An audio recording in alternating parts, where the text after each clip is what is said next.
Carole la luciole. Pendant que les habitants du jardin dormaient, Carole la luciole se levait. Elle sautait de son lit, passait une petite robe, enfilait des souliers vernis et, avant de s'envoler, posait sur sa tête un chapeau pointu.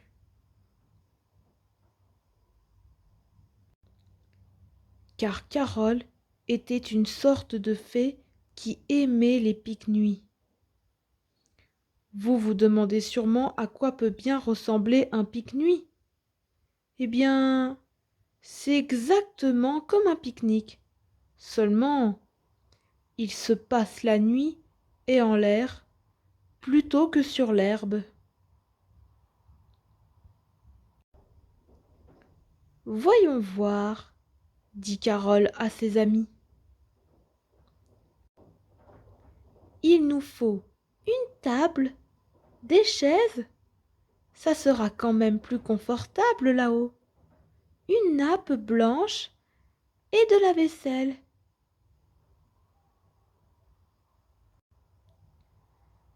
Mais aucune de ces choses ne vole. Et où les trouverons-nous? S'écrièrent les papillons de nuit. Et la magie? Qu'en faites-vous, les amis? Répondit Carole. Ding dong, dong ding. C'est ainsi que sonnait la sonnette de Mireille. Et c'est ainsi qu'elle sonna en pleine nuit.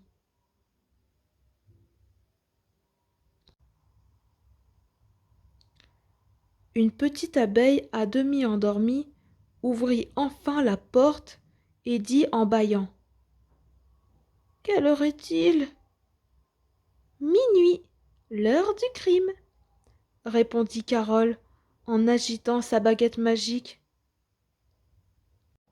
« Alors, » dit Mireille en bâillant une nouvelle fois, « si c'est l'heure du crime, c'est encore une très bonne heure pour aller se recoucher. »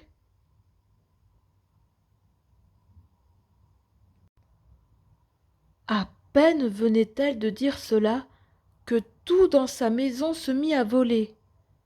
Les chaises, puis la table, les pots de miel aussi. Enfin, tout ce qui ne volait pas d'habitude volait en dehors de chez Mireille, qui essayait de retenir quelques objets au passage.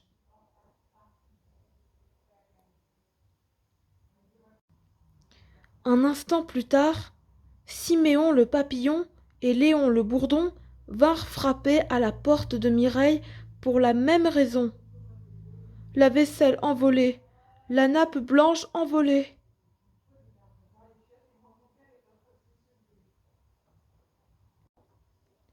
Ils décidèrent de partir tous ensemble à la recherche de la luciole dans la ferme intention de récupérer leurs biens.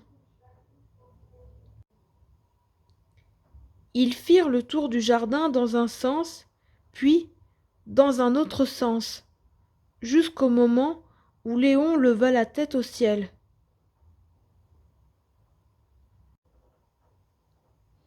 Sur un nuage assis autour de la table de Mireille, Carole dînait en compagnie de ses amis. « Ah ah! La fête est finie !» s'écrièrent l'abeille, le bourdon et le papillon, en battant des ailes furieusement.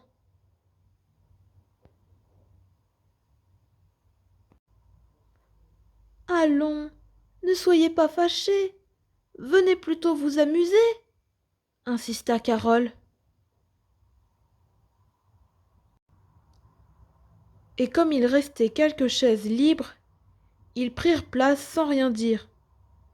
Mais dans leur petite tête d'insectes, ils se demandaient si tout cela était bien raisonnable.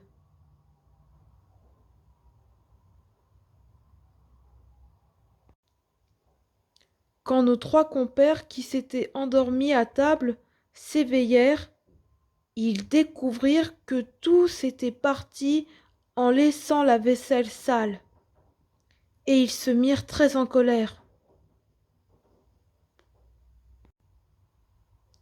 Mais les colères d'insectes sont comme les nuages, elles passent.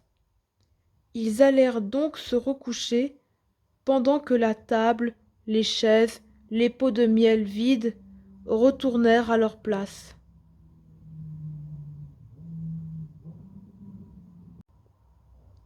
Maintenant que vous savez à quel genre de fées appartiennent les lucioles, prenez garde qu'elles ne viennent pas la nuit dans votre chambre pour y prendre vos petites affaires.